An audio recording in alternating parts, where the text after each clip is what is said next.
안녕하세요. 신라호텔에서 인터뷰를 진행하고 있는 해시넷 인턴 기자 이나미입니다. 이곳에서는 마블스 서울 2019 행사가 진행되고 있습니다. 스토리체인의 이준수 대표님을 모셨습니다. 대표님 안녕하세요. 안녕하세요. 네. 반갑습니다. 반갑습니다. 인터뷰를 시작하기에 앞서 간단한 자기소개 부탁드립니다. 예. 안녕하십니까. 스토리체인의 대표를 맡고 있는 이준수라고 합니다. 저는 원래 이제 영화를 전공해서 영화 작가 생활을 했었고요. 그다음에 마지막 직장인 JTBC 플러스에서는 개발팀에서 근무를 했고 주로 이제 IT 업계에서 밥벌이를 하고 쭉 살아왔습니다. 네, 근데 이제 IT 업계와 창작 분야 업계에 두 발을 이렇게 양다리 걸쳐서 하고 있었는데 그러다가 이제 두 분야가 만나는 것으로 창업을 하게 됐고 꽤 이제 오랜 상당 시간이 걸려서 준비해 오고 있었습니다. 네, 감사합니다. 스토리체인을 설립하시게 된 배경은 무엇인가요? 사실은 이제 원래는 이제 블록체인을 알기 전에 이제 시나리오 창작 툴을 만들고자 했습니다. 굉장히 시나리오 창작 툴 시장은 뭐 파이널 드래프트라는 소프트웨어부터 많은 소프트웨어가 있는데 문제는 이제 같이 협업을 하고 그다음에 창작된 창작물을 2차 창작까지 이어지게 하고 그다음에 판권을 관리하는 것까지는 하지 못하고 있더라고요. 그런 걸 쭉 만들고 싶다라고 생각을 해왔었는데 비즈니스 BM 모델이 제대로 서지가 않았었습니다.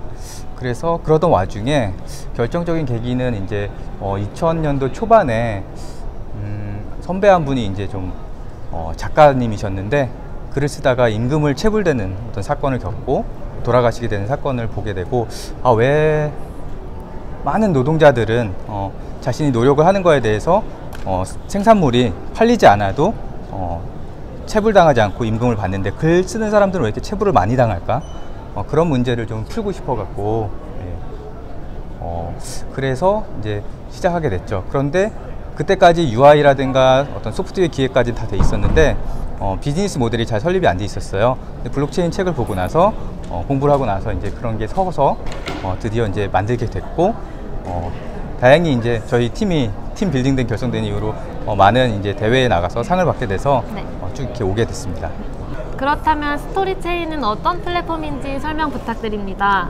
예, 스토리체인은 이름에서 볼 수 있듯이 스토리를 창작하고 인터랙티브하게 창작을 할 수 있고 그리고 창작된 결과물을 유통할 수 있는 플랫폼이라고 할 수 있습니다. 메인넷은 아직 만들지 않고요. D앱이고요.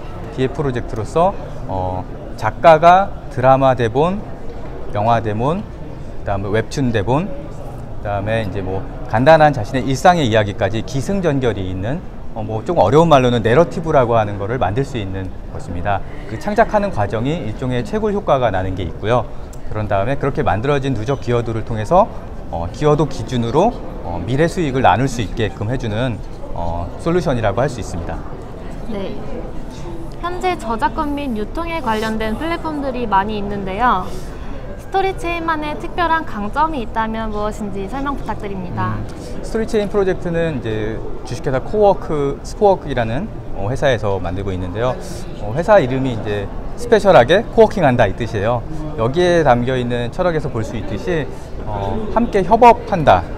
어떤 2차 제작될 수 있는 어떤 스토리라고 하는 그 지식재산권을 함께 협업해서 만들 수 있다는 게 굉장히 특징입니다. 이 협업해서 만들 때 많은 지식재산권 프로젝트는 이제 거래라든가 유통에 중점을 줬는데 저희는 창작에 중점을 뒀습니다. 그래서 창작하는 과정이 각 스토리의 엘리먼트라는 단위가 있는데 엘리먼트 단위별로 기여도를 측정하는 시스템이 저희의 특장점이라고 할 수 있고요.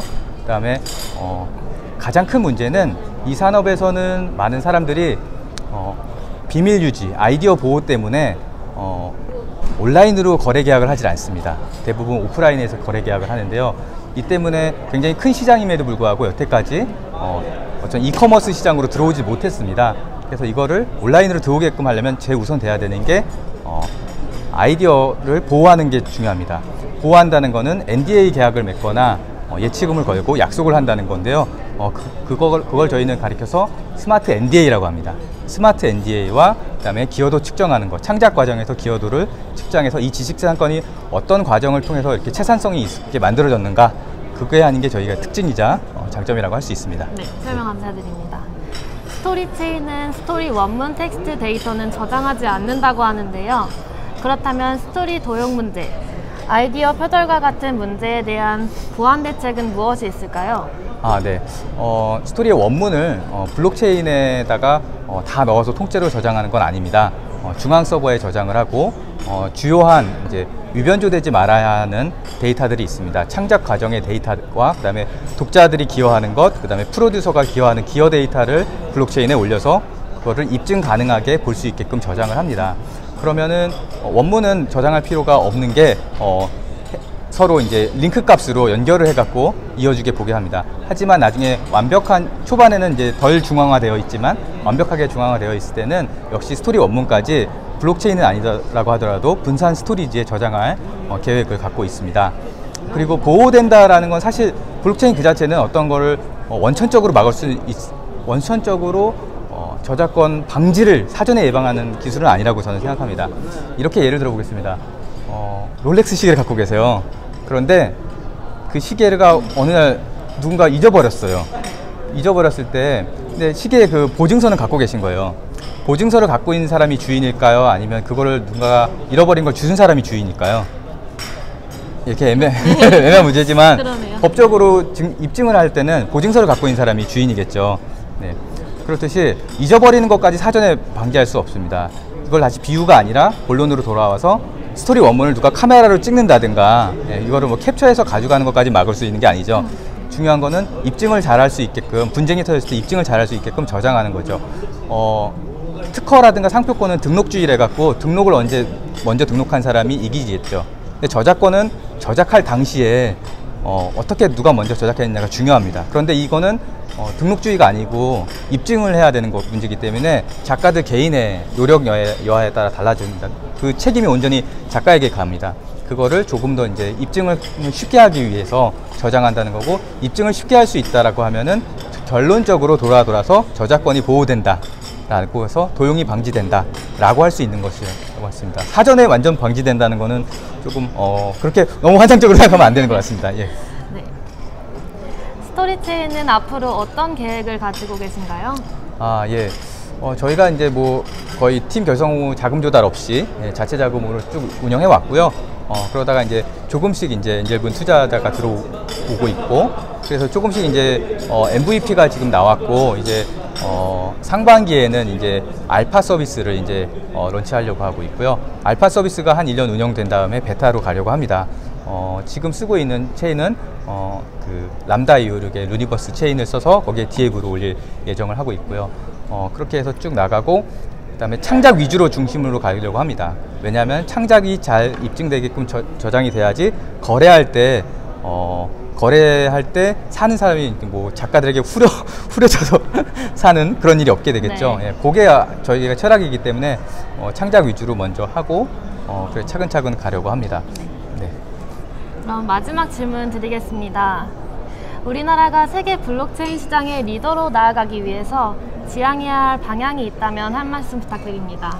기본적으로 제가 DApp 프로젝트라서 그런지 DApp이 많이 활성화되어야 된다고 봅니다. 지금 많은 메인넷이 많이 있습니다. 마인넷이 있고 좋은 메인넷도 많은데요. 저희도 사실 메인넷을 만들까 생각했는데 효용 면에서는 DApp으로 가는 게 더 좋겠다고 판단이 서서 네. 그렇게 가고 있는데, 좋은 DApp들을 많이 정말 발굴해서 지원해 주는 것, 그 지원이 정말 단순히 이제 금전적인 게 아니라 글로벌하게 나갈 수 있는 어떤 파이프라인이 있었으면 좋겠다라는 거예요. 저희도 하나의 레퍼런스 사례를 만들려고 해요. 창작자가 밑단부터 창작을 해서 이것이 2차 저작권까지 팔리는 과정을 만들려고 하는 거죠. 저희 입장에서는 DApp이 하나의 어떤 작가들의 시나리오 프로젝트라고 할 수 있죠. 그런 것처럼 메인넷 입장에서도 DApp 프로젝트가 이제 글로벌하게 나갈 수 있는 그 어떤 그림이 딱 서는 파이프라인이 있었으면 좋겠습니다. 어떻게 타면은 어느 시장에 진출할 수 있고, 어떻게 몇 명을 모으고, 그때 비용은 어떻게 되고, 이런 것들이 그림이 서는 어떤 메인넷들이 주도적으로 DApp 프로젝트를 어떻게 글로벌하게 알릴 수 있는 파이프라인이 많이 있었으면 좋겠다. 그게 선도적으로 다른 나라보다 한국에서 많이 이루어졌으면 좋겠다라는 게 제 생각입니다. 네, 감사합니다. 지금까지 스토리체인의 이준수 대표님과의 인터뷰였습니다. 감사합니다. 감사합니다.